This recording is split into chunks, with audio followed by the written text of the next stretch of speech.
हम लोग भक्ति स्वामी सिंधु से पढ़ रहे हैं। हम लोग साधना भक्ति के विषय में पढ़ रहे हैं और ये पूर्व विभाग की दूसरी लहरी है और इसमें अब साधना भक्ति का वर्णन होगा। आपने ये सुना था कि साधन भक्ति होती है और साध्य भक्ति होती है, लेकिन इन विभिन्न लहरियों में, 3 लहरियों में साधन भक्ति, भाव भक्ति और प्रेम भक्ति का वर्णन किया जाएगा। इसमें तो साधन भक्ति का ही वर्णन है। तो प्रश्न उठाया गया था कि भाई जब साधन और साध्य 2 ही भक्ति हैं तो ये 3 कहाँ से हो गई? ये भाव भक्ति क्या है, साधना है कि साध्य है? तो ये समझाया गया था कि साधना नहीं है, क्योंकि साधना के द्वारा भाव भक्ति प्राप्त की जाती है, जो कि इस श्लोक से हम सीखेंगे। लेकिन भाव भक्ति में भी पूर्ण सिद्धि नहीं मिलती है, इसलिए उसको साध्य भक्ति भी नहीं कह सकते हैं। साध्य भक्ति में पतन होने की कोई संभावना नहीं है, लेकिन भाव भक्ति के स्तर पर भी कुछ अंश में अपराध, महद अपराध, किसी भक्त के प्रति अपराध किया है, उसका संस्कार रह सकता है, तो वहाँ पे भी कुछ क्लेशों की संभावना बनी रह सकती है, कुछ अनर्थों की संभावना बनी रह सकती है। तो इसलिए उसको परफेक्ट भक्ति या सिद्ध भक्ति नहीं कहा जाएगा। उस स्टेज पर साधक को साधना करनी नहीं पड़ती है, वो अपने आप साधना, अपने आप भक्ति होती है और वह प्रेम भक्ति को प्राप्त कर जाता है, इसलिए वह साधना भी नहीं कह सकते, क्योंकि साधना के द्वारा भाव की प्राप्ति होती है, ऐसा इस श्लोक में कहा जा रहा है। तो अब हम लोग 1.2.2 में साधन भक्ति के लक्षण को समझेंगे। तत्र साधन भक्ति, साधन भक्ति क्या है? तत्र मतलब साधन, भाव और प्रेम भक्ति के अंतर्गत साधन भक्ति किसको कहते हैं, उसकी हम लोग व्याख्या सुनेंगे, श्लोक उसकी परिभाषा सुनेंगे। और ये बात बड़ी जरूरी है समझना, क्योंकि ऐसा व्यक्ति सोच सकता है कि वह साधना कर रहा है, लेकिन किस परिस्थिति में कहा जाएगा कि वह साधना कर रहा है या नहीं कर रहा है, वह इस श्लोक से एकदम निर्णित हो जाएगा, निर्णय हो जाएगा कि हम साधना कर रहे हैं कि नहीं कर रहे हैं। तो मेरे पीछे बोलिए, या साधना भक्ति कर रहे हैं कि नहीं कर रहे हैं। कृति साध्या भवेत् साध्य भावा सा साधनाभिधा। कृति साध्या भवेत् साध्य भावा सा साधनाभिधा। नित्य सिद्धस्य भावस्य प्राकट्यम हृदि साध्यता। नित्य सिद्धस्य भावस्य प्राकट्य हृदि साध्यता। प्राकट्यम है, ध्यान दीजिएगा। कृति साध्या भवेत् साध्य भावा सा साधनाभिधा। कृति साध्या भवेत् साध्य भावा सा साधनाभिधा। नित्य सिद्धस्य भावस्य प्राकट्यम हृदि साध्यता। नित्य सिद्धस्य भावस्य प्राकट्यम हृदि साध्यता। कृति साध्या भवेत् साध्य भावा सा साधनाभिधा। कृति साध्या भवेत् साध्य भावा सा साधनाभिधा। नित्य सिद्धस्य भावस्य प्राकट्यम हृदि साध्यता। नित्य सिद्धस्य भावस्य प्राकट्यम हृदि साध्यता। बोलिए। कृति साध्या भवेत् साध्य भावा सा साधनाभिधा। कृति साध्या भवेत् साध्य भावा सा साधनाभिधा। नित्य सिद्धस्य भावस्य प्राकट्यम हृदि साध्यता। नित्य सिद्धस्य भावस्य प्राकट्यम हृदि साध्यता। बहुत ज़्यादा इम्पोर्टेंट श्लोक है, यद्यपि कोई 9 पेज ही हैं, लेकिन समझने के लिए बहुत इम्पोर्टेंट है। जो देहादि इंद्रिय व्यापार के द्वारा संपन्न होती है तथा भाव भक्ति को उत्पन्न करती है, उसको साधन भक्ति कहते हैं। नित्य सिद्ध भक्तों के भाव का हृदय में प्राकट होने को साध्यता कहते हैं। साध्यता मतलब सिद्ध की अवस्था। कृति साध्या भवेत्, देखिए साध्य मतलब जो साधित हो जाए, अकम्प्लिश्ड हो जाए, और कृति का मतलब होता है इंद्रियों के कार्य, और भवेत् मतलब होना, यानी कि वह भक्ति जो इंद्रियों के, यानी इस समय जो आपकी वर्तमान इंद्रियां हैं उसकी बात हो रही है। शुद्ध इंद्रियों के बारे में नहीं बोल रहे हैं, जो एकदम हमारी जो दिव्य इंद्रियां, उनकी बात नहीं कर रहे हैं। अभी मैं अपनी, एक मिनट रुकिएगा, सारण पर रखता हूँ केस। हाँ, अभी मैं मुंह से बोल रहा, अपनी वाणी शक्ति का प्रयोग कर रहा हूँ, आप लोग कान से सुन रहे हैं, और जैसे भी अनेक सेवाएं होती हैं, भगवान के लिए रोटी बनाना, जैसे अभी आप भोजन बना रहे थे तो अपने हाथ से बना रहे थे, ये इन सभी जगहों पर आप अपनी इंद्रियों का प्रयोग कर रहे हैं। I think should be very very clear.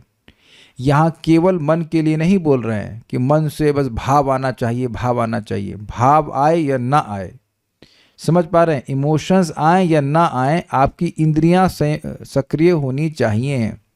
और इसी बात को भगवान ने गीता में भी कहा है, तस्मातु इंद्रियाणादौ, सबसे पहले इंद्रियों को लगाओ, क्योंकि काम जो है वो इंद्रियों पे बैठा है, मन में बैठा है और बुद्धि पे बैठा हुआ। सबसे पहले इंद्रियों को लगाओ। तो एक पॉइंट टिक कर लीजिएगा, वो ये है कि भक्ति इंद्रियों से संपादित होती है। ऑब्वियसली मनुष्य की इंद्रियां, प्रसाद ग्रहण कर रहे हो तो जीभ लगी हुई है, आंख से भगवान को देख रहे हैं, तो ये एक बिल्कुल क्लियर समझ लीजिए कि साधन भक्ति का पहला सिम्टम है या लक्षण है, इंद्रियों से जो अभी वर्तमान है, जो अभी दी गई हैं, उन इंद्रियों से संपादित होती है।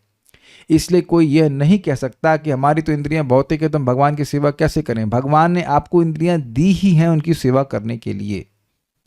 आपकी आंख भगवान को देख सकती है, कबूतर की आंख भगवान को, बोलिए, देख सकती है कि नहीं देख सकती है?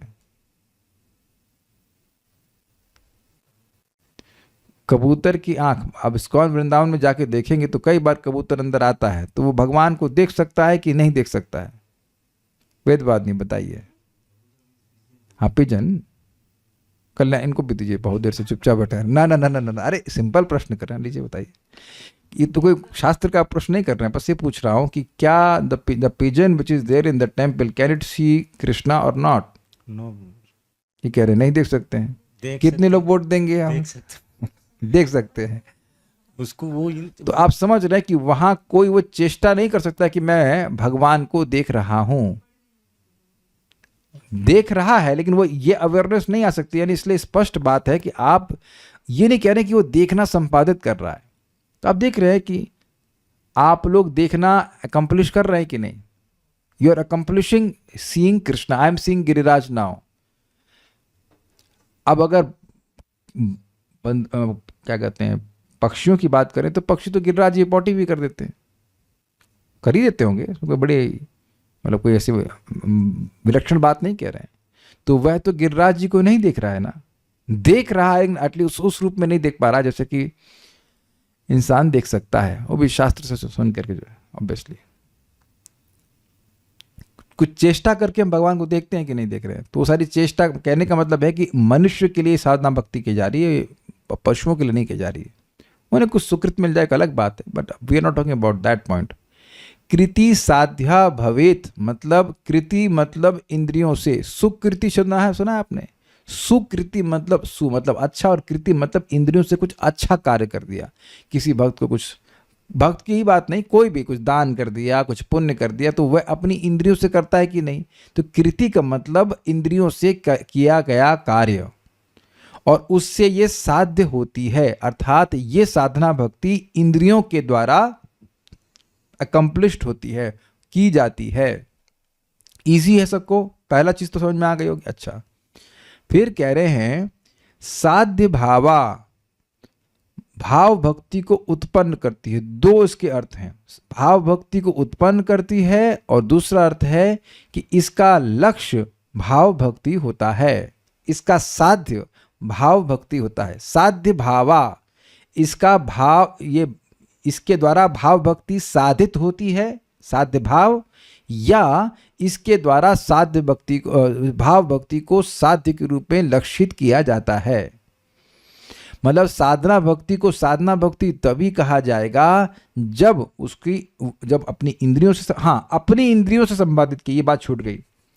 मैं मान लीजिए कर्णामृत प्रभु को कहूं कि प्रभु जी मैं आपको 5,000 रुपये देता हूं, मेरे लिए रोज 16 माला एक्स्ट्रा कर लेना, तो क्या ये भक्ति है? ये भक्ति नहीं है, क्योंकि मैं इसे अपनी इंद्रियों से नहीं कर रहा हूं। आपने ये देखा होगा कि पंडित लोगों को ऐसा कर देते हैं कि आप हमारे लिए, हम 11,000 रुपये आपको हम दे रहे हैं, आप हमारे लिए महामृत्युंजय मंत्र का जप कर दीजिए। Is it not something? मतलब रेट क्या हमको नहीं पता, आइडिया दे रहा हूं आपको। एक पंडित जी हमारी पत्री देखे तो बोले, अरे ये सब अनिष्ट चाहते हैं तो ये मंत्र करना होगा, वो मंत्र करना होगा। तो मैंने बोला आप बता दीजिए, मैं खुद ही कर लूंगा। मैं खाली विनोद कर रहा था, मैं किया कुछ नहीं। मैंने कहा आप बता दीजिए, हम खुद ही कर लेंगे। ना ना ना ना, आप नहीं कर पाएंगे। कॉपीराइट है। तो हम लोग पंडित इतने बैठेंगे, लाख रुपए खर्च होगा, हमने कहा ही नहीं, तो खैर जो भी है, तब जा करके ये कष्ट हटेगा। हमने कहा हमको हटाना ही नहीं है। जो हटाना है भगवान हटा देंगे। हाँ, एक बात बिल्कुल छूट गई है, उसको फिर से एड्रेस किया जाएगा। कृति साध्य भवेत का मतलब है कि आपको अपनी इंद्रियों से करना होगा। श्रवण कीर्तन से प्रेम होता है, लेकिन ऐसे नहीं कल्याण प्रभु मैं आपको स्पॉन्सर कर रहा हूं, आप 5,000 रुपये हमसे ले लो और भागवत आप सुन लेना और प्रेम मुझे मिल जाए। समझ में आया? देखो भाई, आप किसी को ट्रेनिंग दे रहे हो।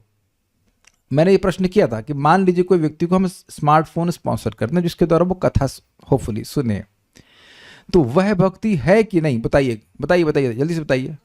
मैं अगर किसी को बोलूं कि भाई आप एक MP3 प्लेयर ले लो, हम पैसे दे देते हैं और कथा आप सुन लेना, तो यह भक्ति है कि नहीं? ये भक्ति है, क्योंकि आप व्यक्ति की भक्ति में सहायता कर रहे हो, ठीक है। लेकिन अगर कोई ये सोचे कि कथा आप सुनो और मुझे भक्ति प्राप्त हो जाएगी, तो ऐसा नहीं होता है। बहुत सटल अंतर है। कल्याण प्रभु मैं आपको पैसे दूंगा, आप जप करना, और मुझे भक्ति प्राप्त हो जाएगी, ये अलग है। ये चीज में भक्ति नहीं मिलेगी आपको। लेकिन मैं कहूँ कल्याण प्रभु जी माला चाहिए और जस्ट कल्याण से, तो मैं कहूँ ठीक है 250 रुपये 300 रुपये ले लीजिए, आप माला ले लीजिए, जप कीजिए। तो एक जगह आप भक्ति में सहायता कर रहे हो और दूसरी तरफ आप भक्ति का पेमेंट करके भक्ति करवा रहे हो, खुद करना ही नहीं चाहते हैं। भाई ऐसा तो नहीं है कि मैं माला जप कर रहा हूं तो आप माला कर रहे हो, आपकी माला स्पॉन्सर कर रहा हूं तो मैं माला कर ही नहीं रहा हूं। मैं माला कर रहा हूं और अन्य भक्तों को बोल रहा हूं कि कोई मान लीजिए कोई गरीब है या कोई नया व्यक्ति है, गरीब भी नहीं बस नया व्यक्ति है, उसके लिए माला हमने उसको दी, तो वो माला जब करेगा तो उसका फायदा हमको मिलता है। इस जगत में कोई भी व्यक्ति कोई कार्य करता है, उसकी सहायता देने वाले को और उसकी प्रेरणा देने वाले को बराबर लाभ मिलता है मृत्यु की बात। समझे? मैं फिर रिपीट कर रहा हूं, आप जप कर रहे हैं, आप किसी को प्रेरणा दे रहे हैं या आप उसकी सहायता कर रहे हैं, तो उसका जो पुण्य होगा वो आपको भी मिलेगा, उसका कम नहीं होगा, आपको भी मिलेगा। ये क्लियर है? लेकिन मेरी इंटेंशन अगर ये है कि मैं भक्ति करूं ही नहीं, केवल आलस में पड़ा रहूं और आप मेरे लिए भक्ति कर देना, 16 मैं करूंगा और बाकी 16 के लिए मैं पेमेंट कर दूंगा, तो आप दूसरे की इंद्रियों को नियोजित कर रहे हैं, खुद नहीं कर रहे हैं। तो ऐसे में भक्ति नहीं, उससे भाव भक्ति प्राप्त नहीं होगी। हो सकता है कुछ सुकृत मिल जाए, लेकिन भाव भक्ति प्राप्त नहीं हो सकती। जैसे समझ लीजिए कि अब भोजन, कल्याण प्रभु को हम भोजन पवा दें, प्रसाद परा दें, तो ठीक है, आप हमको भक्ति मिलेगी। लेकिन मैं कहूं कि खाएं ये और मेरा पेट भर जाए, ऐसा होता है? तो ऐसा कोई कर सकता है? ऐसा तो नहीं होता है भाई। तो अगर आपको भाव प्राप्त करना है तो आपको कथा सुननी पड़ेगी, मुझे उस कथा बोलनी होगी, मुझे जप करना होगा। Is it okay? सबको समझ में आ रहा है बात? ये बहुत इंपॉर्टेंट पॉइंट तो जो छूट जाता कि अगर हमको भगवान का प्रेम प्राप्त करना है तो हमें अपनी इंद्रियों से कार्य करना होगा। ये सबको समझ में आ गया? ऐसा नहीं कि दूसरे के इंद्रिय के व्यापार के द्वारा, उनके द्वारा मुझे भक्ति प्राप्त हो जाएगी, ऐसा नहीं होता।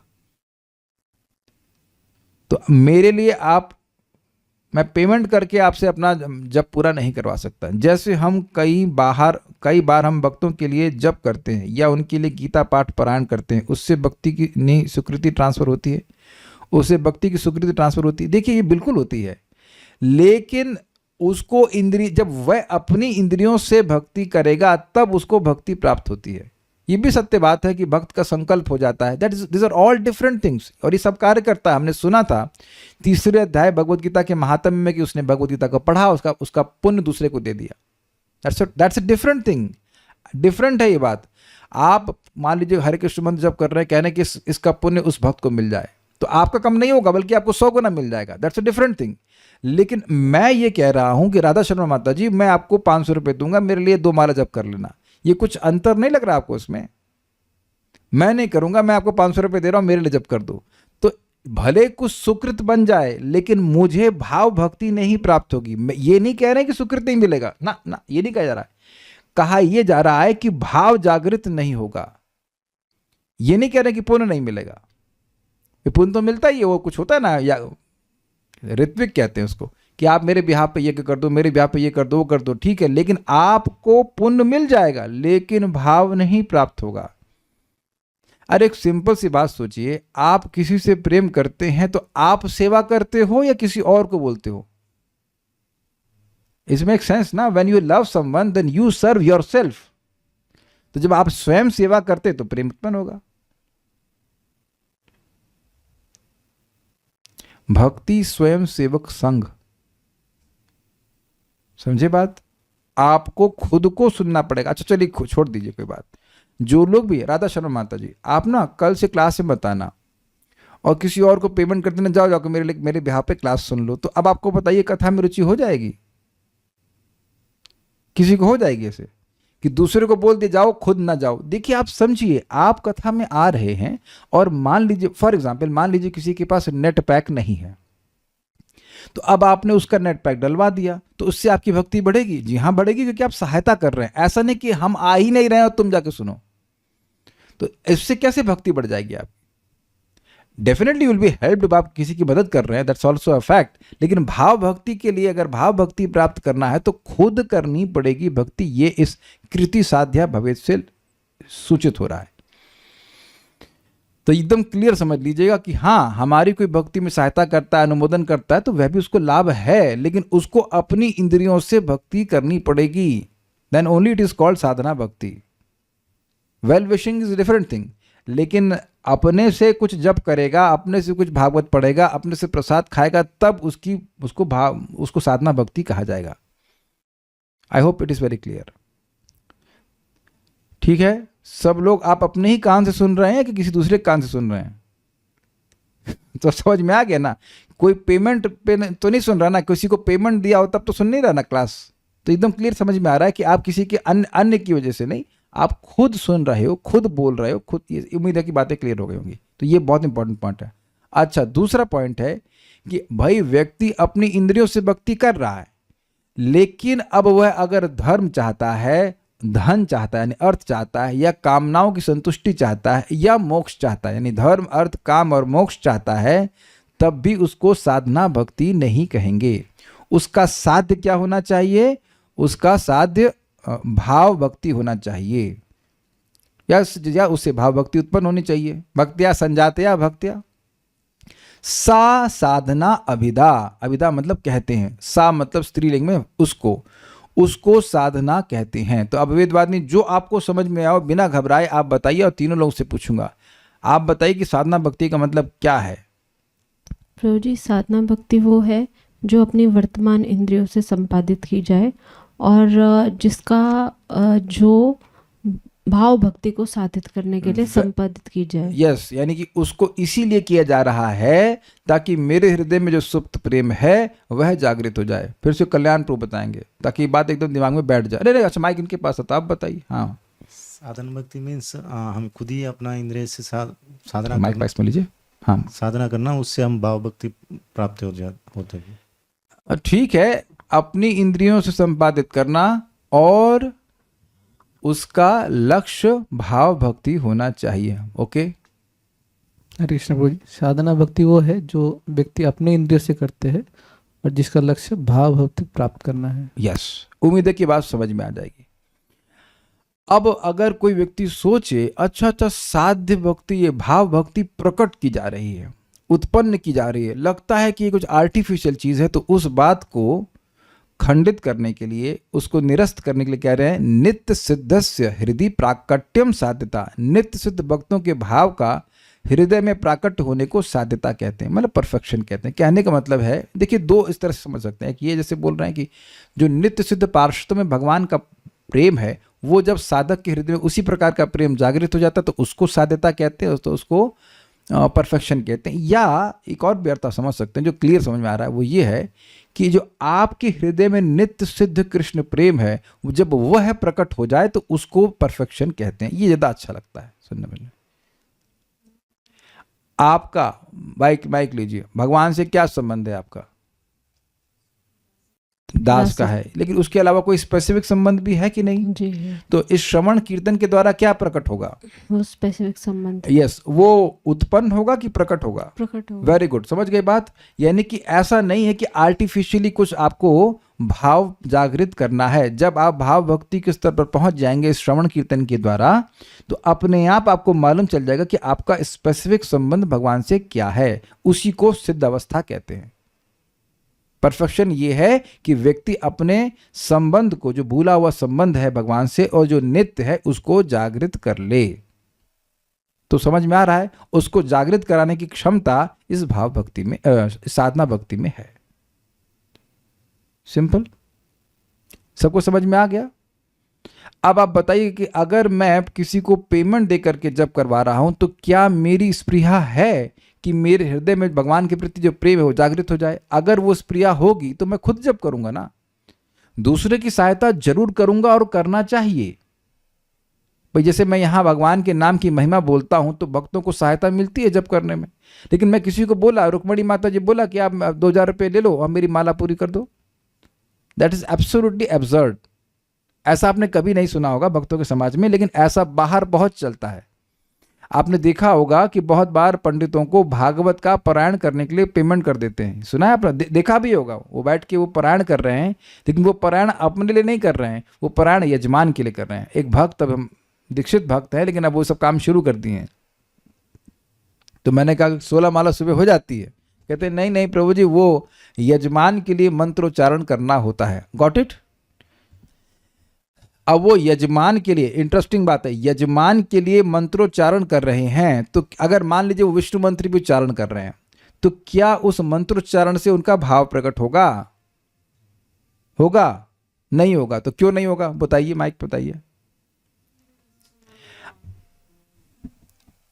मैं ये कह रहा हूं कि अगर आप, अच्छा चलिए माइक लीजिए, आपने कभी, आप लोग पहले पूजा कराते थे, तो क्या कभी किसी यजमान के लिए पूजा करते थे? करते थे। तो उसमें अगर यजमान नहीं होता तो वो पूजा करते आप? करते। तो अगर यजमान नहीं होता, पेमेंट नहीं हो करता कुछ, तो आप तो अपने लिए तो कुछ नहीं कर रहे हैं ना। आप अपने लिए कोई पूजा नहीं कर रही हैं, वो कर रही हैं उस यजमान के लिए, और वो भी इसलिए कि वो पेमेंट करेगा। अग्रीड? तो अब कोई व्यक्ति इस प्रकार से विष्णु मंत्र का उच्चारण कर रहा है ताकि वह सामने वाला उसको पेमेंट कर दे, तो वह अपने हृदय में भाव भक्ति को जागृत नहीं करना चाहता है कि पेमेंट मिलेगा तब करूंगा, नहीं तो नहीं करूंगा। तो ऐसी अवस्था में उनके हृदय में भाव भक्ति जागृत नहीं होगी। वो साधना भक्ति है ही नहीं, वो जो कुछ भी है लेकिन साधना भक्ति नहीं है। और दूसरा, अपनी इंद्रियों से कर रहा है, मान लो कोई पेमेंट भी नहीं ले रहा, लेकिन अगर कुछ और चाह रहा है, अन्याभिलाषा तो शून्यम नहीं है, भगवान की भक्ति के अलावा और कुछ चाह रहा है, तब भी वह साधना भक्ति नहीं है। ये नहीं कह रहे हैं कि वह भक्ति नहीं है, लेकिन वह साधना भक्ति नहीं है, क्योंकि उसका लक्ष्य भाव भक्ति नहीं। उम्मीद है कि अब तो बात समझ में आ ही गई होगी। बिल्कुल फॉरवर्ड ना। तो अब ये मैं बार बार इसको क्यों बोल रहा था, क्योंकि देखिए हम लोग ने इससे पहले सुन चुके हैं इस बात को कि अनुशीलनम आनुकूल्यन कृष्णानुशीलनम, तो वहां पे बिल्कुल स्पष्ट था कि मन से, वाणी से और शरीर से भगवान के लिए कुछ करना, ठीक है। और वहां यह भी सुना था अन्याभिलाषिता शून्यम, यह भी सुन लिया था। ये दोनों चीज आपको यहां दिख रही कि नहीं श्लोक में? कृति साध्य भवेत, अपनी इंद्रियों से यह संपादित की जाती है। इसे, इसको मैप करेंगे तो किस पे आएगा? अनुशीलनम। और जिसका लक्ष्य भाव भक्ति है, अर्थात अन्याभिलाषिता शून्यम। क्लियर है? तो आप देख सकते हैं कि ये शुद्ध भक्ति की ही परिभाषा के अनुसार ही साधना भक्ति को रखा गया है। साधना भक्ति भी शुद्ध भक्ति होती है, भाव भक्ति भी शुद्ध भक्ति होती है, और प्रेम भक्ति भी शुद्ध भक्ति होती है। साधना भक्ति में व्यक्ति भक्ति करता है शुद्ध भक्ति प्राप्त करने, अर्थात भाव भक्ति को प्राप्त करने के लिए। उसके कोई गलत मोटिवेशन नहीं होते हैं। इसका मतलब है कि वर्तमान इंद्रियों में भी रहते हुए व्यक्ति शुद्ध भक्ति का अभ्यास कर सकता है। इजी है सबके लिए। ऐसा नहीं है कि 5 करोड़ साल बाद आप शुद्ध भक्ति का अभ्यास करोगे, केवल समझने वाली बात है। देखिए मैं सिंपल सी बात बता रहा हूं। एक ट्रैक है, आपका ट्रैक है दिल्ली से वृंदावन का। तो आप जब दिल्ली से शुरू कर रहे हैं तो वृंदावन से दूर हैं, लेकिन हैं वृंदावन की रोड पर, किसी और रोड पे नहीं है। अग्रीड? NH2 है, क्या है वो? NH2 बोलते हैं ना। ऐसा नहीं कि आप बठिंडा की रोड पे हैं, आप रोड वृंदावन की हैं। अब जितना जितना उस रोड पे आगे बढ़ेंगे तो आपको वृंदावन के दृश्य दिखने लग जाएंगे, लेकिन रोड तो वृंदावन की है ना, कि किसी और रोड पे जा रहे हैं आप। I hope it is clear. तो उसी प्रकार से शुद्ध भक्ति का पथ का अंतिम गंतव्य क्या, अंतिम मतलब एटलीस्ट जो गंतव्य माना गया है वो है भाव भक्ति।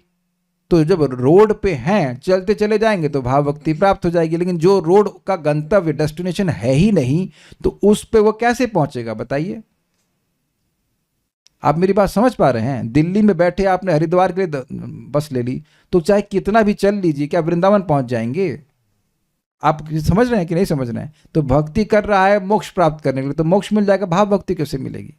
स्वर्ग प्राप्ति के लिए कर रहा था, स्वर्ग मिल जाएगा। अब अलग बात है कि भगवान आगे उसके लिए और एसोसिएशन की व्यवस्था कर रहे हैं, उसको भक्ति मिल जाए, वो एक अलग चीज़ है।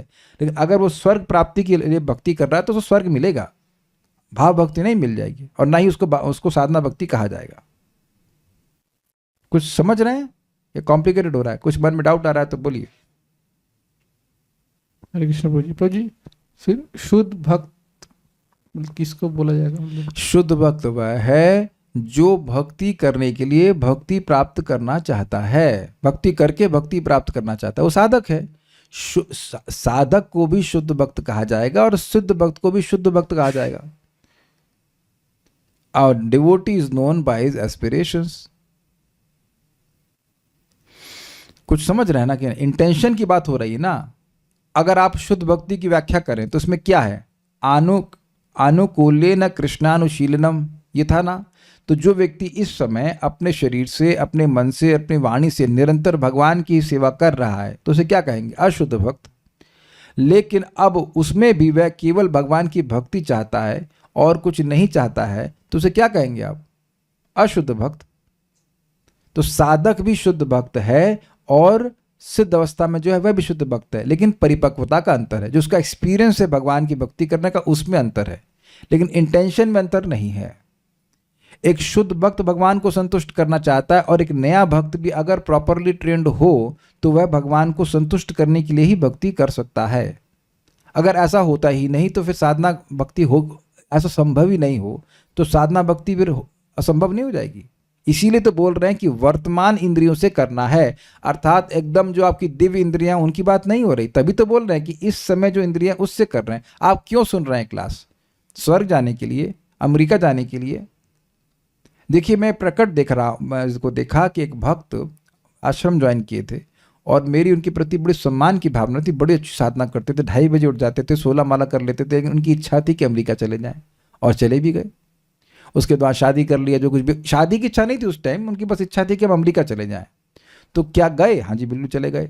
उसका शादी हो गई, फिर अब वापस वृंदावन आ गए। अब उनकी वो इच्छा नहीं है, अब भगवान की अच्छे से भक्ति कर रहे हैं। एक्चुअली अच्छे से भक्ति तब भी कर रहे थे, लेकिन तब इच्छा थी कि अमेरिका देख के आए, और अब खुद वापस आए। मुझे बता रहे थे खुद वापस आए, शादीशुदा हैं जो कुछ भी है, लेकिन भक्ति अब भगवान की भक्ति करने के लिए कर रहे हैं। कुछ अंतर देख रहे हैं दोनों में? क्रिया की ही बात नहीं है, इंटेंशन की बात है। क्रिया का मतलब अपनी इंद्रियों से करेंगे, लेकिन इंटेंशन भी होनी चाहिए कि हमारे हृदय में भगवान की भक्ति प्राप्त हो जाए। I hope it is clear.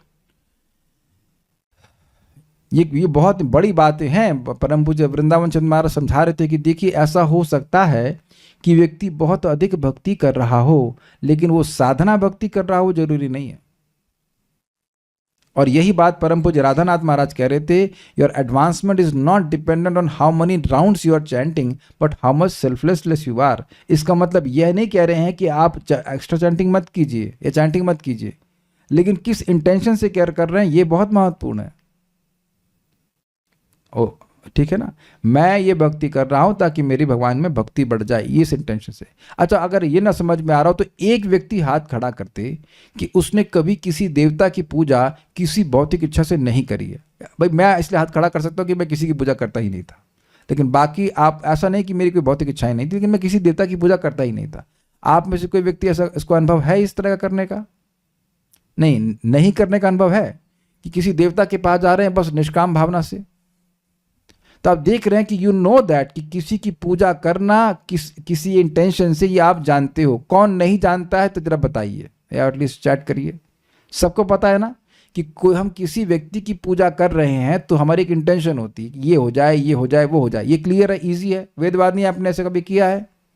किसी देवता की पूजा करी है इस इंटेंशन से कि ये पूरा हो जाए, मनोकामना पूर्ण मंदिर ऐसा बोलते हैं। तो आपकी मनोकामना क्या है कृष्ण की पूजा करने में? अगर वह यह है कि मेरी भगवान में भक्ति हो जाए, मुझे नाम में रुचि प्राप्त हो जाए इत्यादि इत्यादि, तो आप शुद्ध भक्त हैं, आप साधना कर रहे हैं। और अगर अब ये नहीं है, मुझे टेम्पल प्रेसिडेंट बनना है, मुझे कुछ भी ब्रह्मा बनना है, कुछ भी इच्छा और है, तो भक्ति कर रहे हैं लेकिन साधना भक्ति नहीं कर रहे हैं। उम्मीद है कि आप तो क्लियर हो गया होगा। कोई डाउट यहाँ तक किसी को? हम आगे बढ़ सकते हैं। Okay, thank you. दुर्गम संगमनी, उत्तम भक्ति का समान रूप से वर्णन किया गया पिछले अध्याय में।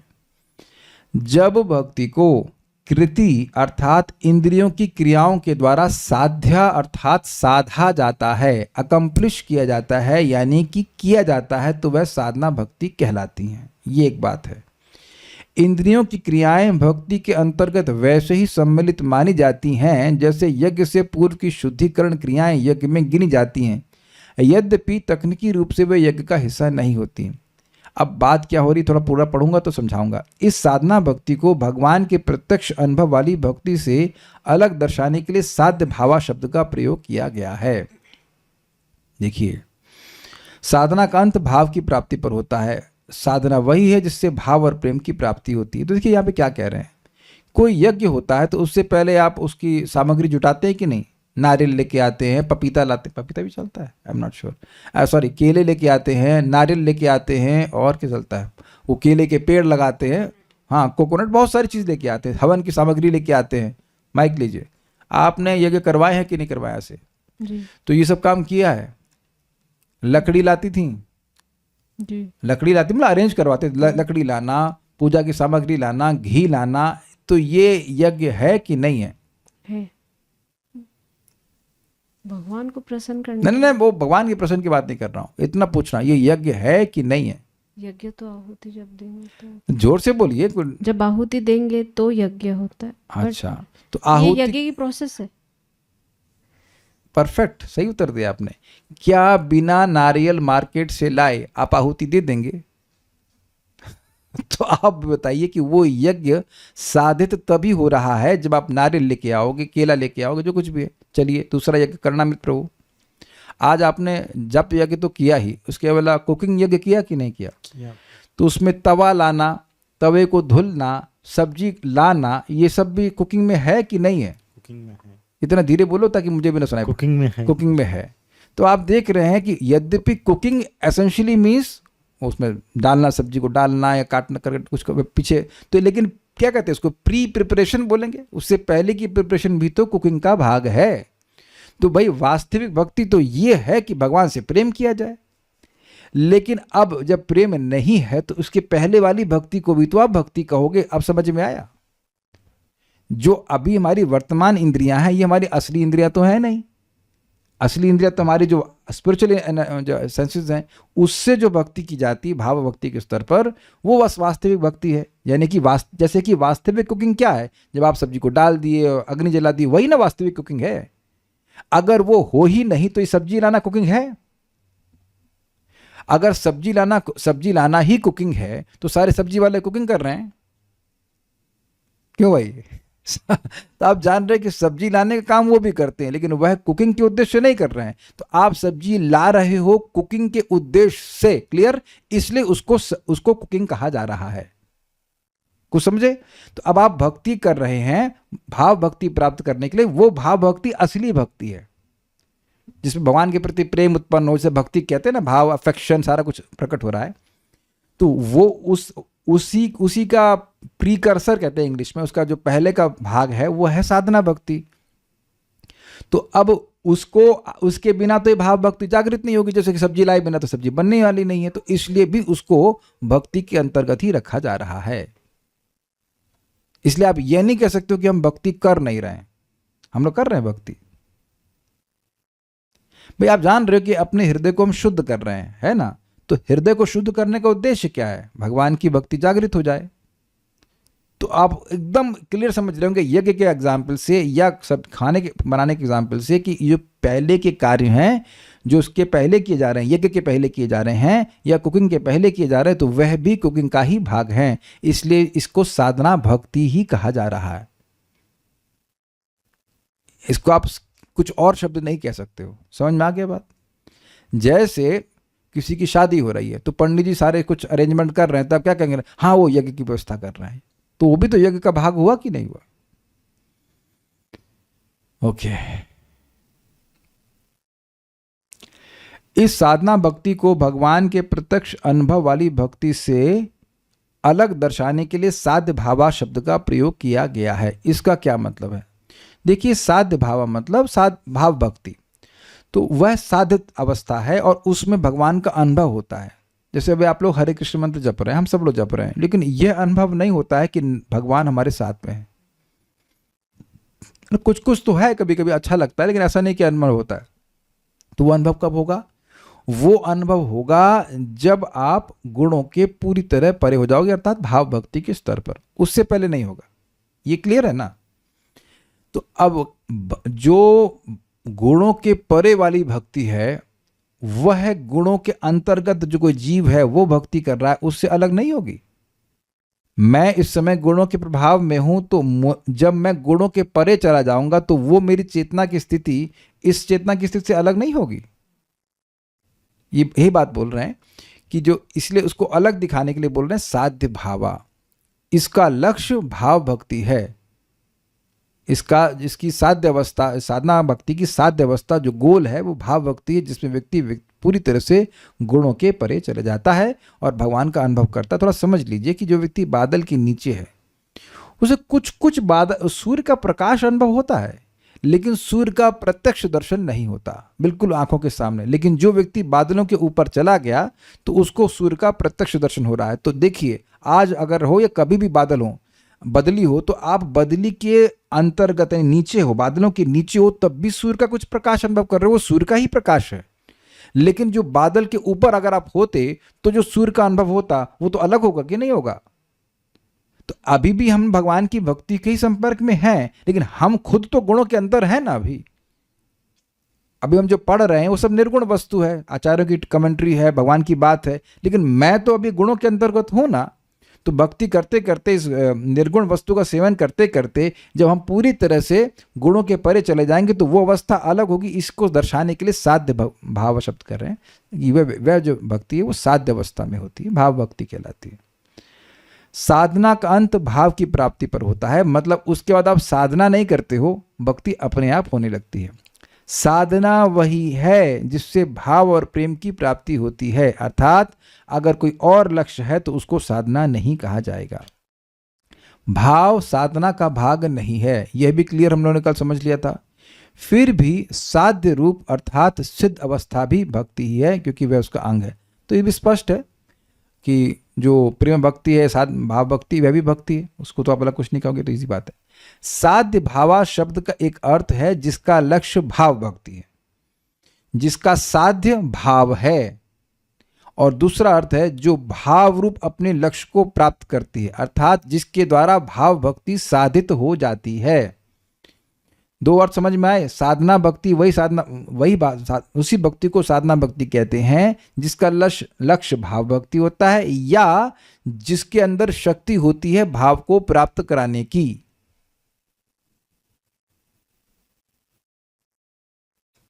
अलीगढ़ डिपो नहीं, अलीगढ़ एक्सप्रेस बोलते हैं, क्या बोलते हैं, नहीं, फॉर एग्जाम्पल जालंधर एक्सप्रेस एक ट्रेन का नाम है, जहां तक मैं समझ रहा हूं।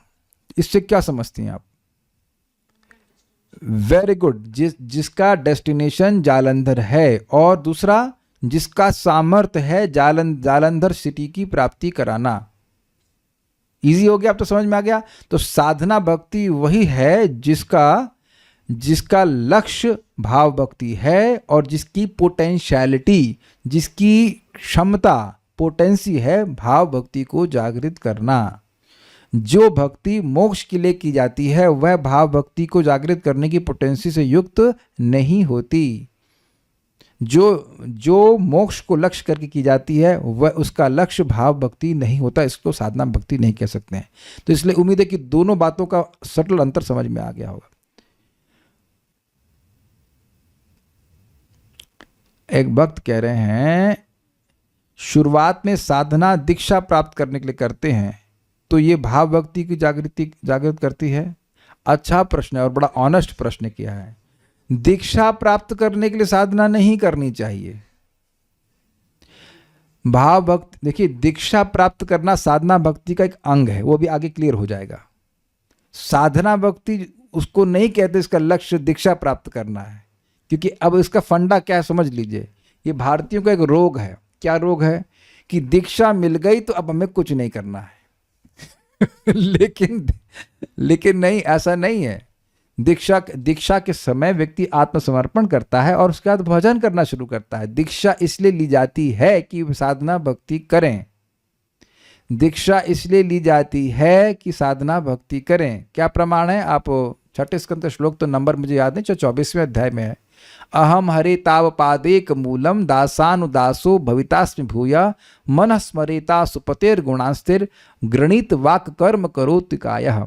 वहाँ प्रभुपाद समझाते हैं कि ये शब्द पूरे वैष्णव मतलब सिद्धांत का सार यह श्लोक है कि व्यक्ति एक प्रामाणिक गुरु को स्वीकार करता है और उनके मार्गदर्शन में अपने मन को, अपनी वाणी को और अपने शरीर को भगवान की सेवा में नियोजित करने का वह प्रशिक्षण प्राप्त करता है। तो दीक्षा इसलिए ली जाती है ताकि वह साधना भक्ति कर सके। साधना इसलिए नहीं की जाती है ताकि दीक्षा मिल जाए। और ये मैं देख रहा हूँ कि बहुत बार ऐसा होता है कि लोग सोचते हैं कि इन प्रभु जी की हम क्लास सुन लेते हैं क्योंकि हमें दीक्षा के लिए रिकमेंड कर लेंगे, और उनकी क्लास हम तब तक सुनेंगे जब तक हमको दीक्षा नहीं मिल जाती। अब तो मेरा कनेक्शन मेरे दीक्षा गुरु से हो गया है, अब तो मुझे कुछ भी नहीं करना है। अब तो ना तो मुझे कोई क्लास सुननी है और ना मुझे और कुछ करना है।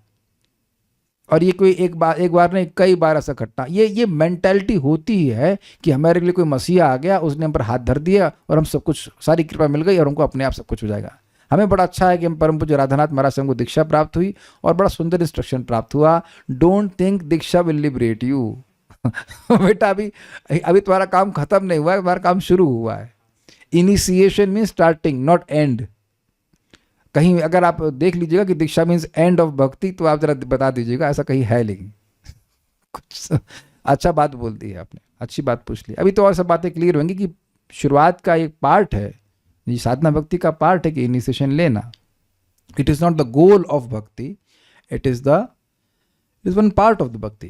ठीक है, अच्छा प्रश्न किया, ये अच्छा क्लियर हो गया। फिर आपस आ जाते हैं इस टॉपिक पर। साध्य भावा शब्द का एक अर्थ है जिसका लक्ष्य भाव भक्ति है, और दूसरा अर्थ जो भाव रूप अपने लक्ष्य को प्राप्त कराती है। दोनों अर्थों के सटल अर्थ डिफरेंस को समझ गए आप? मतलब आप बताइए क्या डिफरेंस है दोनों में? साधना भक्ति वह है जो भाव भक्ति को प्राप्त कराती है, और साधना भक्ति वह है जिसकी पोटेंसी है, जिसका सामर्थ्य है। दोनों बात एक ही बात बोलते हैं। साधना भक्ति वह है जिसका लक्ष्य भाव भक्ति हो, और साधना भक्ति वह है जिसके पास ये क्षमता है कि आपके हृदय में भाव को जागृत कर सके। नहीं, आप एक ही बात को दो तरह से बोल रहे थे। कोई बात नहीं, कोई बात नहीं। हाँ, और दूसरा देखिए, मैं साधना कर रहा हूं तो मेरा लक्ष्य भाव होना चाहिए, एक बात। और दूसरा, मुझे वो कार्य करने चाहिए जो मेरे हृदय में भाव जागृत कर दे। ये बहुत सूक्ष्म बात है। मेरे मन में इच्छा है कि भगवान के प्रति प्रेम जागृत हो जाए, बड़ी अच्छी बात है। लेकिन कार्य वह कर रहे हो, उसको साधना मान के कर रहे हो, जिससे भाव प्राप्त नहीं होगा, तो उसको भी साधना भक्ति नहीं कहा जाएगा। मैं फिर रिपीट कर रहा हूं, मेरी इच्छा है जालंधर जाने की, लेकिन मैंने कोटा पटना एक्सप्रेस पकड़ ली, तो मुझे कोटा पहुंचाएगी कि वो है अब जालंधर पहुंचाएगी? तो आपकी स्प्रिया भगवान का प्रेम प्राप्त करने की बड़ी अच्छी बात है, लेकिन वैसे मीन्स भी स्वीकार करने पड़ेंगे जिसके द्वारा आपके हृदय में भाव जागृत हो। भाई, भगवान का नाम उच्चारण करना, धाम वास, वैष्णव की संगत, भागवत श्रवण, विग्रह की सेवा, ये 5 तो प्रबल साधन है। तो इनके द्वारा भाव जागृत होता है। तो ये इनमें शक्ति है साधन भाव जागृत करने की। ऐसा कोई साधन नहीं लेना चाहिए जिससे आपके हृदय में भाव जागृत हो ही नहीं, भले हमारी इच्छा हो। हमारी इच्छा होने ही बात नहीं है। और दूसरी बात, इन 5 साधनों को कर रहा है लेकिन मोक्ष प्राप्त करने के लिए तब भी साधना भक्ति नहीं है। यानी 2 बातें, एक तो उस साधन का सामर्थ्य होना चाहिए आप में भाव जागृत करना, एक पॉइंट, और दूसरा आपकी इच्छा होनी चाहिए कि मैं इस साधन के द्वारा मेरी भाव भक्ति जागृत हो जाए, तब साधना भक्ति कही जाएगी। तो इसलिए साध्य भाव का यह अर्थ बड़ा अच्छा आ रहा है। कुछ समझ पा रहे हैं? सही ट्रेन में बैठना और सही इंटेंशन में बैठना, ये बहुत जरूरी है। कहाँ का टिकट कटवाना चाहते हैं? ट्रेन तो कहीं पहुंचा देगी।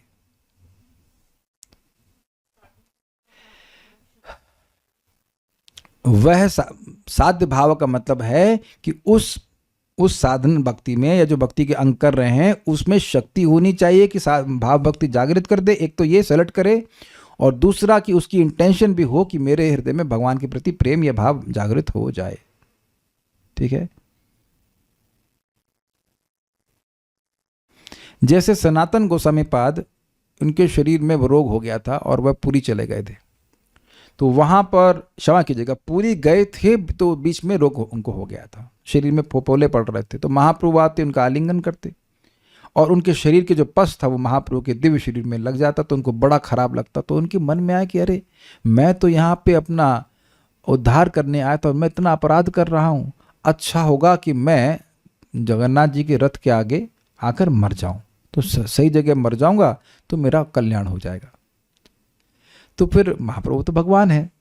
अब एक दिन वो आए, ये हरिदास ठाकुर जी के संग रहते थे उनकी कुटिया में, और कहे देखो हरिदास, कोई व्यक्ति अगर दूसरे की संपत्ति को नष्ट करना चाहे तो अच्छी बात है। तो उत्तर स्पष्ट है, नहीं अच्छी बात है। तो कह रहे हैं ये सनातन ने अपने शरीर को मुझको समर्पित कर दिया और इसको अभी नष्ट करना चाहता है। सनातन गोस्वामी समझ गया कि महाप्रभु तो अंतर्यामी है, तो पहले जानते हैं कि क्या कहना चाहते हैं। तो फिर महाप्रभु कहते हैं कि देखो अगर शरीर छोड़ने से कृष्ण की प्राप्ति होती तो मैं एक क्षण में 100 शरीर त्याग देता। तो आप समझ रहे हैं कि केवल शरीर छोड़ देने से भगवान की प्राप्ति नहीं होती, उसमें यह क्षमता नहीं है कि भगवान की प्राप्ति करा दे। फिर वहां बिल्कुल स्पष्ट महाप्रभु कहते हैं कि श्रवण कीर्तन से भगवान की प्राप्ति होती है, श्रवण कीर्तन करो। मरने से भगवान की प्राप्ति नहीं होती, मर तो हम कितनी बार चुके हैं, है कि नहीं? मरने से प्राप्ति नहीं होती है भगवान की, प्राप्ति होती है श्रवण कीर्तन से। बिल्कुल स्पष्ट लिखा है, जब वहाँ पे प्रसंग पढ़ेंगे तो आपको और क्लियर हो जाएगा, लेकिन एकदम अभी आप सुन के स्वीकार कर लीजिए, एकदम स्पष्ट है भाई, श्रवण कीर्तन से भगवान की प्राप्ति होती है, मरने से प्राप्ति नहीं होती है। अब उनके कल्याणपुर के मन में आ रहा हो, अरे धाम में मरने से प्राप्ति हो जाती है, तो फिर मर जाइए ना, फिर भजन क्यों कर रहे हैं? क्या ये उपदेश दिया रहा शास्त्र में कि शाजा के वृंदावन में मर जाओ? केवल यही उपदेश तो नहीं दिया जा रहा है ना। अब बताइए कहीं लिखा है ऐसा?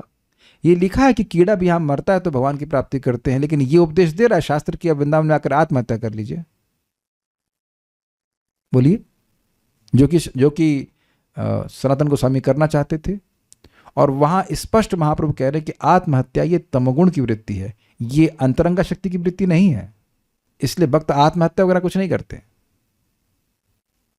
कुछ बात थोड़ा समझ लीजिएगा इस बात को। शरीर छोड़ने से भगवान नहीं मिलते हैं। कई बार हम शरीर छोड़ चुके हैं और इस समय भी तो शरीर छोड़ ही रहे हैं।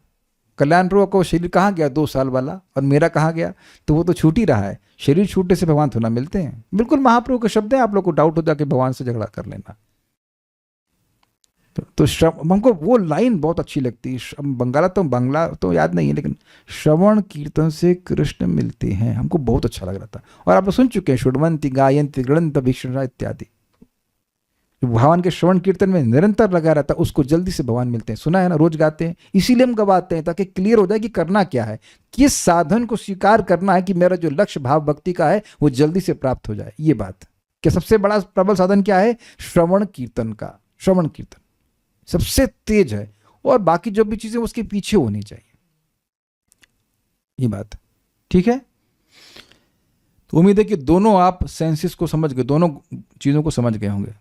आप यहां पे भी देख लो, वृंदावन धाम में जो लोग भगवान के श्रवण कीर्तन में लग रहे हैं उनकी भक्ति में प्रगति, और जो केवल रह रहे हैं उनकी भक्ति में प्रगति में अंतर नहीं देख रहे हैं आप। बहुत से लोग यहाँ पे पान मसाला भी बेच रहे हैं, विद ऑल ड्यू रेस्पेक्ट, वो रह रहे हैं धाम में, लेकिन उनमें भगवान के प्रति प्रेम अभी एटलीस्ट प्रकट रूप में तो नहीं दिख रहा है।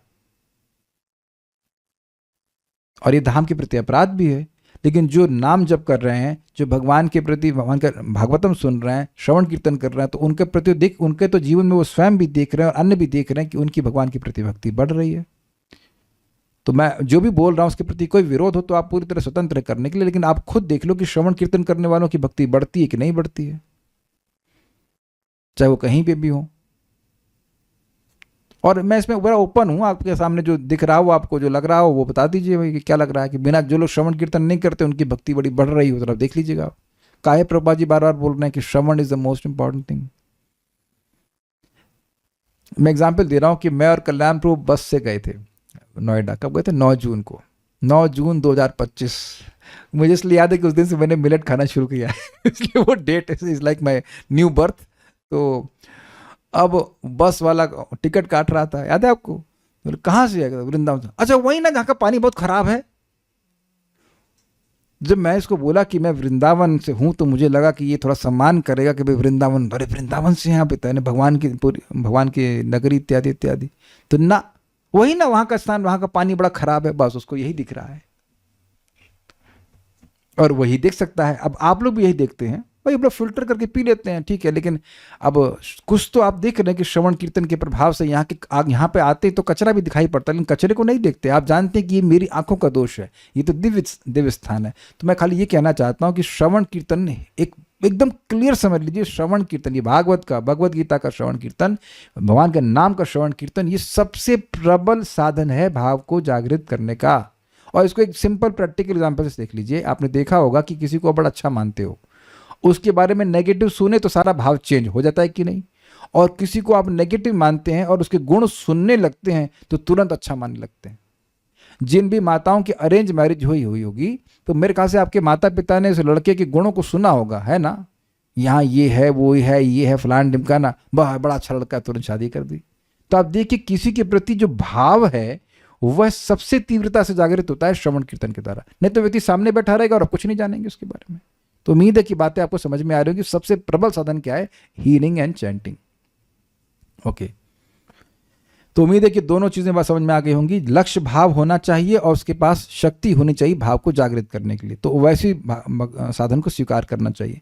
तो किसी भी अर्थ में मनुष्यों के अन्य पुरुषार्थों, अर्थ, धर्म, काम और मोक्ष को बाहर ही रखता है। मतलब इसका लक्ष्य भाव भक्ति होना चाहिए। तो अब सारे इस शब्द साध्य भाव से ही 2 बार अर्थ आए ना कि उसका लक्ष्य भाव भक्ति होना चाहिए। तो अब उससे धर्म, अर्थ, काम और मोक्ष बाहर हो गए।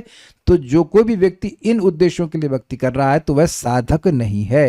He can not be called साधक। तो क्या उसको भक्ति करनी नहीं चाहिए? बिल्कुल करनी चाहिए। भक्ति किसी भी उद्देश्य की जाए अच्छा है, और फिर भगवान उसको भक्तों की संगति देंगे। वह कभी ना कभी भगवान के बारे में ठीक से सुनेगा और खुद भी उसको समझ में आएगा कि जब वस्तुएं मुझे मिल रही हैं तो उनसे मुझे कोई सुख नहीं मिल रहा है। That also is a factor. लेकिन अच्छा होगा कि प्रारंभ से ही व्यक्ति विवेक से युक्त हो कि मुझे भक्ति करनी किस लिए चाहिए, और वह शास्त्र श्रवण से आ जाता है। यह बात पहले ही उत्तम भक्ति की परिभाषा अन्याभिलाषिता शून्यता में कही जा चुकी है, जिसमें वर्तमान परिभाषा भी समाहित है। अर्थात ये जो साधना भक्ति की परिभाषा दी जा रही है वो उत्तमा भक्ति की परिभाषा से बाहर नहीं है, इसलिए साधना भक्ति को शुद्ध भक्ति कहा जाएगा। क्लियर समझ में आ रहा है? साधना भक्ति को शुद्ध भक्ति कहा जाएगा। और इसीलिए मैं कई बार समझा चुका हूं कि श्रद्धा के स्तर पे भी व्यक्ति शुद्ध भक्त है। अगर भाई श्रद्धा का मतलब उसकी श्रद्धा, उसकी इच्छा ये है कि वह भगवान की शुद्ध भक्ति एक दिन प्राप्त करे, चाहे वह विषयों से संघर्ष भी कर रहा है। विषय संग्रह सुना था ना आपने? तब भी वह शुद्ध भक्त है, क्योंकि उसके हृदय में स्पृहा है कि भगवान की भक्ति प्राप्त हो जाए। प्रमाण क्या है? 9.30 अपि चेत सुदुराचारो भजते माम अनन्य भाग साधुरेव समंतव्य सम्यक व्यवस्थितो ही सा। कोई महादुराचार भी उसमें हो गया, इसका मतलब है अनर्थ निवृत्ति पे, निष्ठा के स्तर पे तो नहीं हो सकता ऐसा। तो अनर्थ निवृत्ति किस स्टेज पे है? उसके अनर्थ उसको परेशान कर रहे हैं, लेकिन अनन्य भजन कर रहा है। कृष्ण का भजन वह कृष्ण की प्राप्ति करने के लिए कर रहा है, कृष्ण की भक्ति प्राप्ति करने के लिए ही कर रहा है, तो उसको साधु ही मानना चाहिए। कैसा साधु मानना चाहिए? महात्मानस्तु माम पार्था दैवीं प्रकृति आश्रिता वाला साधु मानना चाहिए, क्योंकि वो अनन्य भजन कर रहा है। क्यों? सम्यक व्यवस्थित ही सा। उसका व्यवसाय, उसका संकल्प बढ़िया है। क्या संकल्प है? कि मैं भगवान की भक्ति ही करूंगा और इससे मुझे भगवान की भक्ति ही चाहिए। बाकी मेरे में से जो अपराध हो रहा है, जो कुछ हो रहा है, उससे मेरा कोई मतलब नहीं है। मैं जब से नरक जाऊं या ना जाऊं, उससे कोई मतलब नहीं है।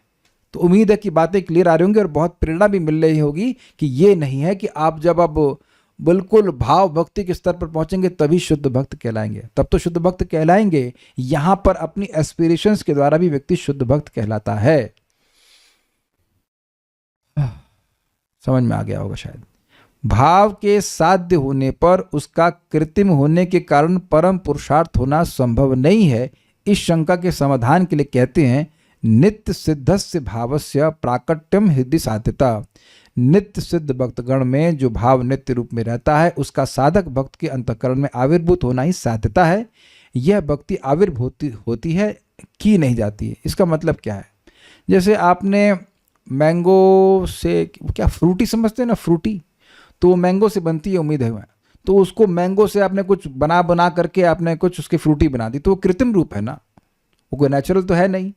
तो कह रहे हैं कि ये आप कह रहे हो कि साधना भक्ति से ये साध्य भक्ति आती है, तो इससे ये कोई सोच सकता है, ऐसा है नहीं, कोई ऐसा सोच सकता है कि कृत्रिम रूप से जागृत करी गई है। लेकिन प्रभुपाद समझाते हैं कि ये जो कृष्ण भावना है ये कोई कृत्रिम आरोपण नहीं है। मैं श्री कृष्ण का सेवक हूं तो यह कोई आर्टिफिशियल इम्पोजिशन नहीं है, जैसे कि हम अभी मान के बैठे हैं कि मैं ये शरीर हूं, आप ये मान रहे हो कि आप वो शरीर हो, ये कृत्रिम आरोपण है। लेकिन भगवान से जब जो संबंध जागृत होता है वो नेचुरल होता है। आपकी अवेयरनेस में, आपकी कॉन्शियसनेस में अपने आप आपको समझ में आ जाएगा कि मेरा भगवान से यह संबंध है। मैं समझा पा रहा हूं इस बात को? इस समय वेदवादिनी आप क्या मानती हैं कि आप स्त्री हैं, है कि नहीं? मैं क्या मान रहा हूं? मैं पुरुष हूं। करुणा मित्र आप भी ही मानते हैं कि आप पुरुष हैं। तो हम लोग ये मान रहे हैं। पिछले जन्म में भी आप मानते थे कि आप, पिछले जन्म में आप ये तो नहीं मानते थे कि इस समय जो आप हैं, जिस शरीर से आप आज पहचान कर रहे हो कि ये मेरा है, ये तो नहीं है ना, ये तो झूठी बात है ना। तो ये एक आरोपण हुआ कि नहीं? जैसे मान लीजिए कि मैं सन 2008 में एक इंजीनियरिंग फर्म एनटीपीसी में काम कर रहा था, तो हम ये मान सकते हैं, लोग मानते हैं कि मैं इंजीनियर हूँ। Is it not? अगर कहीं मैं जॉब कर रहा होता तो मैं मानता कि मैं फलाना जॉब का व्यक्ति हूँ, या मैं मैनेजर हूँ, या जो भी। और ये भाव मन में रहता है कि नहीं रहता है? आप में से कितने लोग कह सकते हैं कि आपके मन में भाव नहीं है कि आप किसी अमुक व्यक्ति की पत्नी हैं? है, भाव रहता है, मैं इसकी पत्नी हूँ, मैं इसका पति हूँ। तो ये एक आरोपण है, क्योंकि जब हम देह ही नहीं हैं तो हम किसी की पति और पत्नी कैसे हो सकते हैं? देखिए, आप तुरंत इस भाव से बाहर नहीं आ सकते हैं, लेकिन एटलीस्ट बुद्धि के स्तर पर समझना चाहिए। कितने लोग जिनका घर खुद का है वो ये मानते हैं कि घर उनका नहीं है। तो आप देख लीजिए कि वो घर नहीं है आपका, अच्छी बात है, नहीं मानते बड़ी अच्छी बात है। लेकिन पॉइंट ये है कि वह घर अगर आपके नाम हो तो आप यही मानोगे। अच्छा, कितने लोग ये मानते हैं कि जेब में पैसा वो उनका नहीं है? हाँ, अब हाथ खड़ा कीजिए। तो अब ये तो मुश्किल हो जाएगा ना भाई। अब तो आप कोई हाथ नहीं खड़ा कर रहा, कम से ईमानदार तो हो गए लोग। अब ये अब जानते हैं कि आप ना कुछ लेके आए ना कुछ लेके जाएंगे, लेकिन ये मानने लगते। तो मान्यता ये कृत्रिम आरोपण है। ये इसको देखिए सृष्टि करी गई है। हमारे पिताजी बोले होंगे, मामा भी बोलेंगे बेटा बोलो माँ, तो आप लोग भी ऐसे करे होंगे, कराए गए होंगे। तो आप लोगों को ये कृत्रिम रूप से ये भाव जागृत करा गया है। क्लियर समझ में आ रहा है? ये कृत्रिम रूप से भाव जागृत किया गया है कि ये व्यक्ति आपके पिताजी हैं। माइक लीजिए वेदवादी, आपको लगता है कि आपके पिताजी हैं? अरे ईमानदारी वाली बात बोल दीजिए। हाँ, लगता तो है, नेचुरल। कभी लगा कि वो आपके पिताजी नहीं हैं? ये कहेंगे कहाँ शादी कर ली, परेशान करते हैं। लेकिन एक अजीब सा प्रश्न है ना, आपको लगा कि कहीं आपको लगा कभी कि आपकी माँ नहीं है? भाई मेरे को भी नहीं लगा, लेकिन आपसे पूछ रहा हूँ। बॉडी से आइडेंटिफिकेशन है तो लगता ही है। थोड़ा स्पष्ट बोलिए। बॉडी से आइडेंटिफिकेशन है अभी तो लगता ही है। तो शरीर से हमारी जो, अच्छा आपको कल्याण प्रभु, एक्चुअली आप शादीशुदा हैं, गृहस्थी में, माया में, चलो ब्रह्मचारी को पूछ लेते हैं। हाँ दीजिए इनको माइक दीजिए। तो प्रभु कभी आपको लगता है कि आपके पिताजी नहीं है? ईमानदारी से बोलना और एकदम ऑनेस्ट बोलना, नहीं तो हम जानते हैं पकड़ लेंगे क्या बोल रहे हैं। हाँ, हमारे पास बहुत सारे आर्गुमेंट्स हैं आपके बोलने के लिए। हाँ बताइए, लगता है कि पिताजी नहीं है? हाँ बोलिए। हाँ नहीं लगता। अब आप सबको ऐसा लगता है, ठीक है, ओके। अब सब मैं जानबूझ कर ये ओपिनियन ले रहा हूँ। अब आप ये बताइए कि क्या ये भाव आपके मन में है कि वो व्यक्ति आपके पिता है? बोलिए। है। ओके, क्या आपको भी लगता है? आप ये स्वीकार करोगे कि ये भाव कृत्रिम रूप से जागृत किया गया? बस इस बात को मैं समझाना चाहता हूँ। क्लियर? तो कह रहे हैं कि भाई ये कैसे हुआ? ये भी श्रवण कीर्तन से हुआ कि नहीं हुआ? ये समझ में आ रहा है? आपके पापा को पूछना कि वो क्यों, आप कैसे माने कि वो आपके पिताजी हैं? बोलो बेटा पापा श्रवणम कीर्तनम मी श्रवण कीर्तनम पापम। बोलो बेटा पापा मम्मी मम्मी बोला मम्मी पापा, उसमें और भी चीज़ें हैं कि हमारी आँख नाक कान हमारे माता पिता से मिलती है, वो भी एक और इल्यूजन का कारण है। लेकिन एक ये भी है ना कि पापा मम्मी, अगर आप सोचो विचार करो कि आप फॉस्टर चाइल्ड बोलते हैं ना, अडॉप्टेड होते, तो किसी बच्चे को अगर अडॉप्ट कर लिया जाता, अब एकदम क्लियर हो गया, तब भी अगर उसको बोला जाए कि भाई तुम बोलो पापा मम्मी, तो वह यही मानने लगेगा कि यह मेरे पापा मम्मी हैं। और इसका भी मैं नाम नहीं रखूंगा, एक भक्त है मुझे बता रहे थे कि वह उनकी मम्मी ने उनको छोड़ दिया था या किसी को दूसरे को दे दिया, बाद में मालूम चला कि वो चाची ताई थी जिन्होंने पाला, तो उनके मन में यही भाव एटलीस्ट काफ़ी समय तक था कि ये ही मेरी माँ हैं। तो अब आप ये समझिए कि इस जगत में श्रवण कीर्तन के द्वारा एक कृत्रिम भाव जागृत कर दिया जाता है कि अमुक व्यक्ति आपका पिता है। आप समझ में आ गया? तो एक साधन के द्वारा एक कृत्रिम भाव जागृत कर दिया जाता है। जैसे एक व्यक्ति बोल रहे थे कि आपकी कोई आइडेंटिटी नहीं है, आप भारतीय हो, भारत ही आपकी आइडेंटिटी है, तो ये कृत्रिम आरोपण है। लेकिन श्रवण कीर्तन नामोच्चारण भागवत श्रवण के द्वारा जो भाव भगवान के प्रति जागृत होगा वो नित्य सिद्ध भाव है, which is already there in your heart, in everyone's heart. Krishna क्या, व्हाट इज दैट?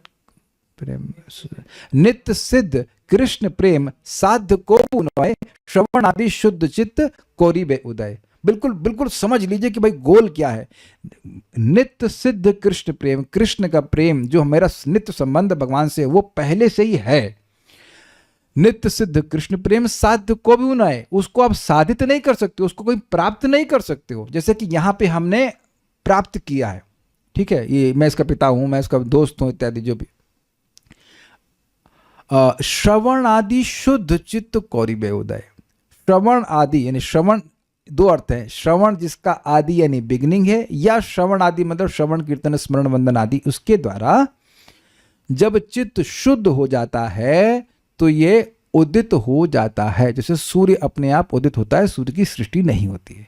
बल्ब की सृष्टि होती है लेकिन सूर्य की सृष्टि नहीं होती है। समझ में आ रहा है? ये बहुत बड़ी बात है। यानी कि कोई भी व्यक्ति आपको दुनिया में ये नहीं बता सकता है कि आपका भाव क्या है। जब आपका और मेरा हृदय सफिशिएंटली शुद्ध हो जाएगा तो आपको अपने आप मालूम चल जाएगा। इसलिए कृपया कभी इस इल्यूजन में ना पड़ना कि सो कॉल्ड सिद्ध व्यक्ति आपको बता देगा कि आपका वो ये भाव है और उसके अनुसार आप कभी मोर बने या कुछ बने। ये सब बेवकूफ़ी की बात है, ये शास्त्र के बिल्कुल विरुद्ध बात है। नित्य सिद्धस्य भावस्य प्राकट्यम इति साध्यता। ये जो साध्यता का मतलब ये परफेक्शन का स्टेट है कि व्यक्ति जो उसका नित्य सिद्ध भाव है वही भगवान की भक्ति की शक्ति के प्रभाव से प्रकट हो जाए। I think I am very clear about this. सबको समझ में आ गया होगा। तो ये कोई कृत्रिम भाव नहीं उत्पन्न किया जा रहा है। नोट, भाव के उपलक्षण के रूप में श्रवण कीर्तन आदि को भी जानना होगा। मतलब भाव भक्ति में भी श्रवण कीर्तन चलता है, इतना बात बोल रहे हैं। इनका कर्ण जीवादि में प्राकट्य मात्र होता है। जैसे वसुदेव के घर में श्री कृष्ण अवतरित हुए थे, यानी कि हम लोग ये श्रवण कीर्तन करते जा रहे हैं, फिर अब भगवान की भक्ति के संपर्क में आ रहे हैं तो अब अपने आप ये हमारी इंद्रियों में डिसेंड करने लगते हैं। एग्जाम्पल देता हूँ, अतः श्री कृष्ण नामादि न भवेद ग्राह्यम इंद्रिय सेवोन्मुख ही जीवदौ स्वयमेव स्फुरतः।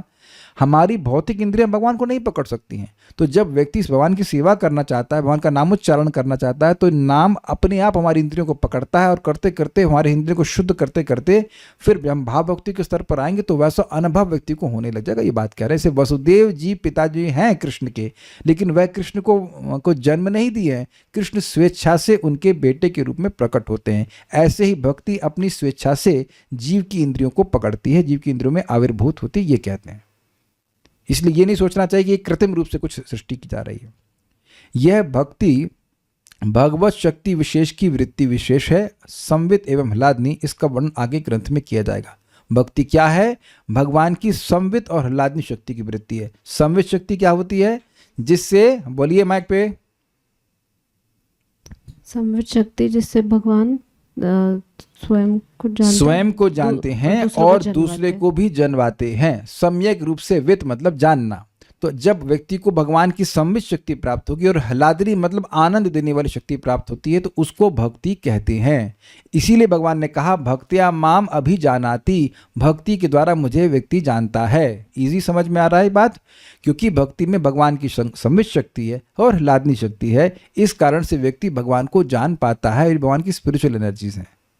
तो इनका संपर्क व्यक्ति को पहले दिन से ही प्राप्त होना शुरू हो जाता है। जब वो हरे कृष्ण मंत्र जप रहा है, जब वो भगवान का प्रसाद ग्रहण कर रहा है, धीरे धीरे करके जैसे जैसे उसकी इंद्रियां शुद्ध होती जाती हैं, उसका चित्त शुद्ध होता जाता है, उसको इन बातों की अनुभूति भी होने लगती है। इसका अनुभव आपको थोड़ा थोड़ा होता होगा जब कभी जप में अच्छा लगता होगा, है ना, वो अलग प्रकार का अच्छा लगना। You feel blissful, you feel happy, you feel satisfied. और यहाँ भी आप देख रहे होंगे कि जब हम भगवान की बात सुनते हैं, गीता की बात सुनते हैं, भागवत की बात सुनते हैं, तो कुछ प्रबोध प्राप्त होता है। प्रबोध समझते हैं, स्पेशल कॉग्निसेंस या अवेयरनेस, ये होता है। तो अब ये सब धीरे धीरे व्यक्ति को होने लगता है, ऐसा नहीं कि तुरंत होता है, लेकिन हम निर्गुण वस्तु का सेवन कर रहे हैं, भक्ति शक्ति के संपर्क में आ रहे हैं, धीरे धीरे करके हमारे चित्त चेंज हो जाता है इससे। तो ये सब साधना भक्ति के बारे में बताया गया। कोई प्रश्न मेरे ख्याल से किसी को है नहीं, हम रिवाइज करते रहे हैं। साधना भक्ति को तभी साधना भक्ति कहते हैं जब अपनी इंद्रियों से क्री जाए, कृति साध्या भवेत, साध्य भाव और उसका लक्ष्य भाव भक्ति हो, उसको ही साधना कहते हैं, अन्यथा साधना नहीं कहते हैं। और साध्य अवस्था ये है कि हृदय में जो नित्य शुद्ध भाव प्रकट हो जाए। यानी कि एक और इंटरेस्टिंग बात आ गई जो छूट रही थी, कि मान लीजिए फॉर एग्जाम्पल कोई पुरुष के शरीर में है और उसका भाव गोपी का आ रहा है, तो उसे गोपी ड्रेस नहीं पहननी है, भाव हृदय में है, इसलिए हृदय कह रहे हैं, शरीर में नहीं कह रहे हैं। जो भाव उसका है वो हृदय में है। ये नहीं कि वो पुरुष शरीर में रहते हुए अब वो गोपी का कपड़ा पहन ले, क्या कहते हैं, सखी भेकी कहते हैं, सखी की ड्रेस पहन ले और भक्ति करे। ऐसा आचार्यों ने कभी नहीं किया है, और ऐसे किसी व्यक्ति को आप शुद्ध भक्त नहीं मानोगे, क्योंकि ऐसा आचार्यों ने कभी नहीं किया है। इसे सहजिया कहते हैं। आप एकदम क्लियर मैं बोल रहा हूं, क्योंकि यहाँ पे आप प्रभुपाद जी भी सामने फोटो हैं, सब भक्तों का है।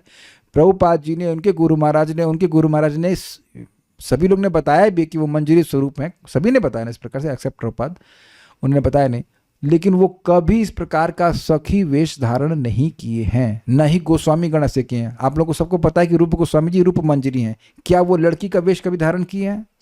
तो ये भाव, उसका अनुभव हृदय में होता है, न कि शरीर के उसके द्वारा व्यक्ति प्रकट करता है। क्या ये बात क्लियर हो रही है? ये एकदम हमारे लिए ना, it's like a light house, torch light house बोलते हैं ना, अंधकार में कुछ ना समझ में आ रहा, क्योंकि ये सब सुनने के बाद भी अगर कोई व्यक्ति गलती करे और वो सखी, क्या कहते हैं उसको, सखी भेकी और क्या क्या सब कुछ करने लग जाए, या किसी के पास चला जाए कि उसके भाव मिल जाएगा, this all absolutely stupid things to do. ऐसा नहीं करना चाहिए। श्रील रूप गोस्वामी के इंस्ट्रक्शन को छोड़कर कुछ करेंगे तो कुछ भी प्राप्त नहीं होगा। ये बिल्कुल स्पष्ट है, हृदय प्राकट्यम, हृदय में ये प्रकट होता है, ना कि बाहर से आपको प्रकट करना है। क्लियर है? कोई प्रश्न है किसी वक्त का? अगर लक्ष्य भक्ति हो लेकिन इच्छाएं भी हो जो जाए नहीं, इसे भी भक्ति में कैसे लगाएं? देखिए, एक सिंपल सी बात है, अगर हमारी स्पृहा भक्ति के अलावा और कुछ है तब भी भक्ति ही करना चाहिए। समझ रहे हैं बात? क्योंकि धीरे धीरे उस भक्ति के प्रभाव से मन में उन चीज़ों के प्रति वैराग्य आ जाता है। जैसे अब कोई मान लीजिए शुरुआत में भक्त है, उसको पूड़ी बड़ी अच्छी लगती है तो खाए पूड़ी भगवान को अर्पण करके, लेकिन एक पॉइंट आएगा उसके हृदय में पूड़ी की कोई इच्छा नहीं होगी, तो इसलिए निरुत्साहित नहीं होना चाहिए। अगर पूड़ी की इच्छा है तो अब क्या करेंगे? नहीं बनाएंगे। ये ध्यान रखिएगा कि अगर आपको ये कहा जाए ना, ये मत करो, ये मत करो, ये मत करो, तो आप वही करेंगे। क्योंकि आप मान लीजिए मैं कहूँ कि भाई स्वीट्स नहीं खाना, तो अब किसकी याद आ रही है आपको? स्वीट्स की। उसमें बहुत सारी वैरायटी, तो अब उसको भगवान को डोवटेल कर दीजिए। मान लीजिए फॉर एग्जाम्पल संतान उत्पन्न करना तो भक्ति नहीं है, ये तो कोई साधन भक्ति में नहीं आ रहा है। तो अब किसी को संतान उत्पन्न करने की इच्छा है तो क्या आप उसको गला दबा देंगे? तो अब उसको डोवेटेड इस तरह से किया जाए कि भाई संतान जरूर उत्पन्न करेंगे, लेकिन उसको भगवान का भक्त बनाएंगे। मान लीजिए किसी के मकान बनाने की इच्छा है, बड़ी अच्छी बात है, तो आप मकान बनाइए, लेकिन उसमें भगवान की प्राथमिकता होनी चाहिए, भगवान वहाँ पे रहने चाहिए। मान लीजिए आप सोशल व्यक्ति हैं, बहुत बड़ी अच्छी बात है, दबाने की जरूरत नहीं है, लेकिन लोगों से मिलिए जुलिए, उन्हें समझाइए भगवान की भक्ति के बारे में। तो इसलिए भक्ति में कुछ दबाव नहीं रखा जाता है। और जैसे जैसे मान लीजिए किसी की पैसा कमाने की इच्छा है तो आपसे रोक थोड़ा लेंगे, तो पैसा कमाओ लेकिन भगवान की सेवा में लगाओ, ये बात है। That is with in the fold of भक्ति, बट इट इज नॉट शुद्ध भक्ति। भगवान की सेवा के अलावा जो हम कुछ इच्छा कर रहे हैं तो वह शुद्ध भक्ति नहीं है। ये बात समझना चाहिए। लेकिन नहीं है तो अब जब इच्छा है तो क्या करेंगे आप, उसको कहाँ लेके जाएंगे? तो वो इच्छा को भगवान से उसको भी समर्पित करने का प्रयास कीजिए। उसको भगवान ने कहा यद करोषि दशनासी यद जुहोसी दासियत, इसीलिए कह रहे हैं जो भी तुम खाते हो, अर्थात अब मान लीजिए पूड़ी की इच्छा है, मान लीजिए पास्ता की भी इच्छा है, तो ये पास्ता तो कोई बस वैदिक चीज़ नहीं है, लेकिन वो बना रहे हैं, लेकिन भगवान को अर्पण करेंगे तो वहाँ भी व्यक्ति शुद्ध होगा। We have to be purified at our level, जिस लेवल पे भी है। तो इसलिए बार बार रिपीट किया जा रहा है कि भक्ति कैसे भी की जाए अच्छी है। मान लीजिए किसी की नौकरी की इच्छा है तो कोई बात नहीं, हरे कृष्ण मंत्र जपो, मिल जाएगी। अब ये मैं नहीं कह रहा हूँ, स्वयं सुखदेव गोस्वामी कह रहे हैं, इच्छताम कुतो वयम हरिना योगी नाम ने पर निर्णितम हरे नाम नामानुकीर्तन। कोई भक्त है, कोई योगी है, कोई इच्छाओं से युक्त है, उसके लिए निर्णीत साधन है भगवान के नाम का उच्चारण करना। एक दिन देखिएगा कि भाई नौकरी करने से कोई सुख तो मिलता नहीं है, it's means for existence but not, ऐसा कि नहीं कि हम कोई सुखी हो जाएंगे। तो धीरे धीरे करके व्यक्ति को बात समझ में आती है। और आप एक चीज़ देख रहे हैं कि यहाँ सुनने से एक लाभ हो रहा है कि अपनी भौतिक इच्छाओं को जस्टिफाई तो नहीं कर रहे हैं हम कम से कम। अरे ये तो मालूम चल रहा है कि ये भौतिक इच्छा है। So it's okay, so will stop here. उम्मीद है कि बात समझ पाए होंगे। श्री श्री भक्ति स्वामी सिंधु की जय, श्री शिला रूप गोस्वामी प्रभुपाद की जय, निताय गौर प्रेमानंदे।